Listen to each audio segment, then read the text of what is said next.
There's a quiet storm raging beneath the shiny surfaces of the Chase Center, where loyalty, ambition, and hard-nosed business are colliding in a high-stakes chess match that could redefine the Warriors' future or pull it apart at the seams. Welcome back to Warriors News Fan Report, where raw truths collide with splash-era passion. Smash that like button, subscribe, and ring the bell so your heart never misses a beat. The latest whispers from the front office are painting a complicated picture: the Golden State Warriors appear to be shutting down the sign-and-trade talks for their young wing Jonathan Kuminga, despite the alluring offers trickling in from Sacramento and beyond. While the Kings' roadmap to snag Kuminga have been well-documented, offering pieces like Devin Carter, Dario Saric, and various draft compensations, the Warriors remain seemingly unmoved, not biting on any bid Scott Perry's camp has laid out so far. But the intrigue deepens with Brett Siegel's recent scoop. The Kings ramped up the stakes by dangling Monk in the mix, a guard who's flashed bright scoring and playmaking capabilities, averaging career highs with 17.2 points and 5.6 assists last season. Yet, despite Monk's flashes of brilliance, his inefficient shooting numbers 43.9% from the field, 32.5% from three signal a rocky shooting night some nights, and it's his looming hefty contract that's casting a dark shadow over this potential swap. With Monk slated to earn $18.8 million next season, escalating to over $20 million by 26-27, and a player option north of $21 million the year after, the Warriors are staring down the barrel of a long-term financial sniper rifle that doesn't fit their blueprint under the new CBA landscape and the brutal apron restrictions tightening every team's grip on spending. This is where the money quote hits like a dagger. The organization has made it a point of emphasis not to bring back long-term contracts that will tie them down financially. Could this be the secret firewall preventing the Warriors from engaging with Monk, despite his tantalizing combo guard skill set? It's an uncomfortable reminder that even amid the glitz of the splash era, with Steph Curry's transcendent shooting and Draymond Green's defensive maestro work defining a golden chapter, the front office is juggling cold, hard dollars as much as championship dreams. The Kings, meanwhile, are standing resolute, reportedly keeping crown jewels Keon Ellis and Keegan Murray off the table, two players the Warriors reportedly have in their crosshairs, clutching their assets cautiously, as if each one were a fragile shard of potential future glory. Meanwhile, Kuminga himself is vocal on his end, refusing to return to Golden State and clearly signaling a desire to move to Sacramento, setting the stage for a tug-of-war marked by stalemate and shadowboxing. The mismatch between Kuminga's declared wishes and the two franchises' inability to forge a deal feels like a slow-motion standoff on the Warriors' hardwood battlefield. Is this a sign the long-shot trade was always destined to implode under the weight of unmatched valuations and rigid loyalties? As more news leaks drip through the cracks, the fog thickens, each passing day making the deal harder to envision, the silent tension mounting like the final seconds of a playoff overtime. But here's the under-the-radar bomb no one saw coming. Monk, the flashy six-man caught in the crossfire, might find himself more of a chess piece in a wider Kings reshuffle than a Warriors acquisition. His involvement in the earlier Dennis Schrader sign-and-trade hints at Sacramento's openness to moving him to clear cap space. But so far, the market for Monk is proving thornier than anticipated. The Warriors, balancing their championship window and salary flexibility, seem to have crossed themselves off the list of prospective landing spots for Monk, signaling a cautious approach that harkens back to their championship-era sagas, where financial prudence and timing were vital in orchestrating those legendary runs alongside Curry, Thompson, and Green. Could this ongoing deadlock be the pivot point where the Warriors either recommit to their "we believe" ethos of internal growth or diverge into uncertain rebuilding terrain fraught with tough, soul-searching decisions? Is Jonathan Kuminga's fate the missing puzzle piece, or the fault line threatening to fracture the carefully curated dynasty? As a lifelong Dub Nation believer, My pulse is racing just writing this, the weight of every name, number, and nuance. In this saga feels like the beating heart of the franchise's next chapter. But is this the ignition point for our next title run, or the crack that splits our legacy? Drop your unfiltered takes in the comments. I'll be right there, heart in hand. If you felt that pit twist in your stomach when Kuminga's name edged closer to the exit door, or if the thought of Monk's contract dangling like a lead weight in the Warriors' vault made you want to yell at the TV, then hit me with your rawest, most unfiltered fire right now. There's no room for polite nods in this storm. The Warriors front office just slammed another door on Sacramento's table. But listen, this isn't just a business decision. It's a full-on existential brawl for the soul of a franchise that scripted NBA history in blood and three-pointers. We're not watching just another trade saga unfold. We're staring into the abyss of what could be the most pivotal moment since. Kerr whispered to Steph in 2015 that we're about to change everything.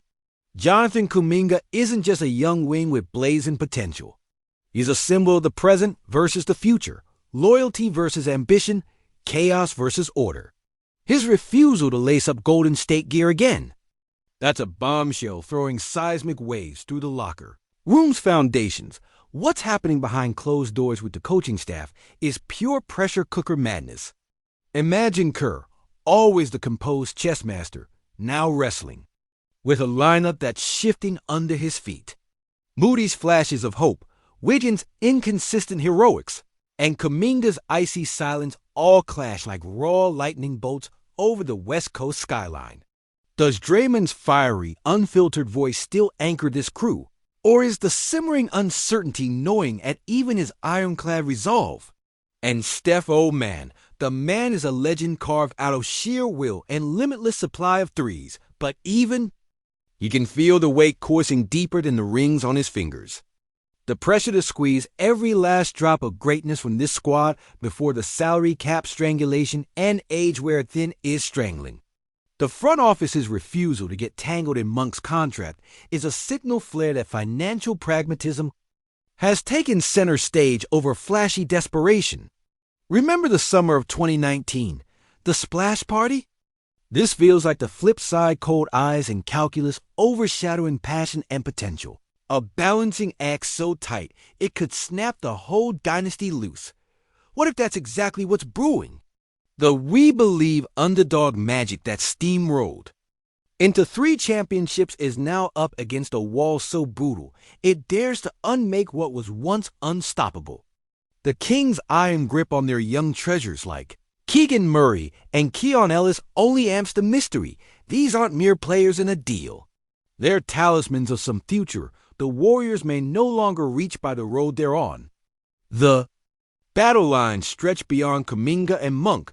This standoff is wrestling with something much bigger, the identity and soul of this Warriors era. Will Golden State double down on internal growth, banking on Wiggins' redemption and Kuminga's eventual return to form to carry the torch? Or are we inching toward a rebuild? If the front office sticks to its guns about avoiding long-term money traps, are we about to see a roster overhaul that tests the patience and heartbreak endurance of Dub Nation like never before? The whispers from the chase floor hint at restless energy beneath Steph's ever-calm surface, and back in the practice gym, you can almost feel the storm clouds stacking with every botched pass or missed open look. This isn't just basketball. It's a psychological battlefield. As Damian Lee watches those young guns struggle to sink, every possession feels like a microcosm of the real fight survival of the fittest in a league that never sleeps. The fact that Kuminga is so vocal about wanting out isn't just a jab at management's stubbornness. It's a mirror held up to the Warriors' future. A Warrior divided from within isn't a champion empowered. And the fans?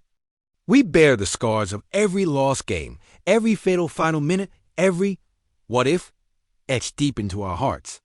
This standoff feels like the kind that could make or break legacies, the one where you realize how fragile dynasties are, even those crowned by 5 finals appearances and 3 shiny rings.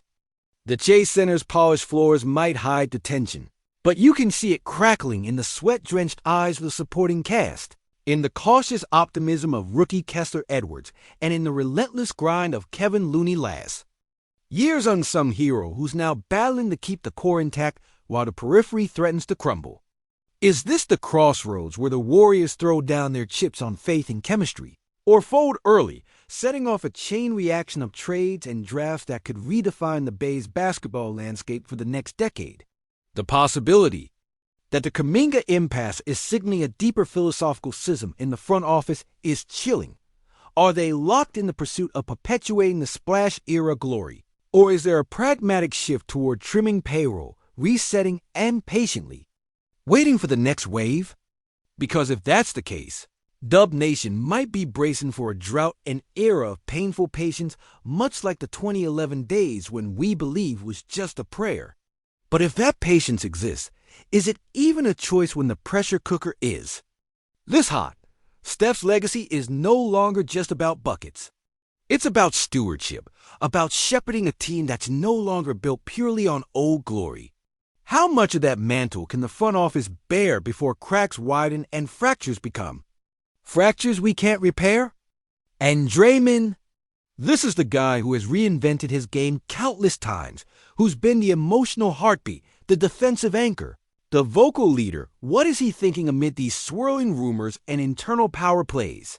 His alignment, or potential departure, could change the entire DNA of this roster. With Monk's contract offering a glaring cautionary tale about the perils of cap commitments, and Kuminga's desire for a fresh start pulling at the edges, the Warriors find themselves trapped in a uniquely brutal scenario, unwilling to pay a long-term price, yet facing the prospect of losing a young cornerstone for less than what the true value might be. And what about the fans? We who have endured endless heartbreak without heartbreak moments, the buzzer beaters, the missed calls, the gut punches disguised as building blocks. This standoff is another crucible moment where allegiance is tested, not just for players or owners, but for all of us who bleed blue and gold.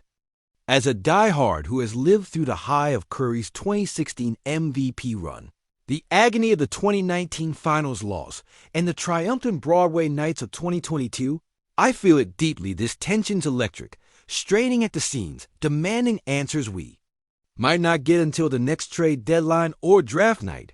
This isn't a low simmer. This is a blowtorch lit beneath the foundation. The next move will ripple through the roster, the fan base, and the very culture of Warrior basketball. Is this the quiet before another golden storm? Or the reveal of a dynasty unraveling before our eyes? The stakes couldn't be higher, and the pulse couldn't be more raw. Now don't hold back, tell me how you're processing this maelstrom. Is this front office playing 4D chess, or just staring down a cliff? Is this a dynasty stretched thin, or a phoenix about to rise from the ashes? Drop your hottest no-holds-barred takes in the comments. Let's break down every angle and argument. Because Dub Nation deserves the truth, even when it cuts deep. I'll meet you there, ready to lock arms and fight for the future we all crave.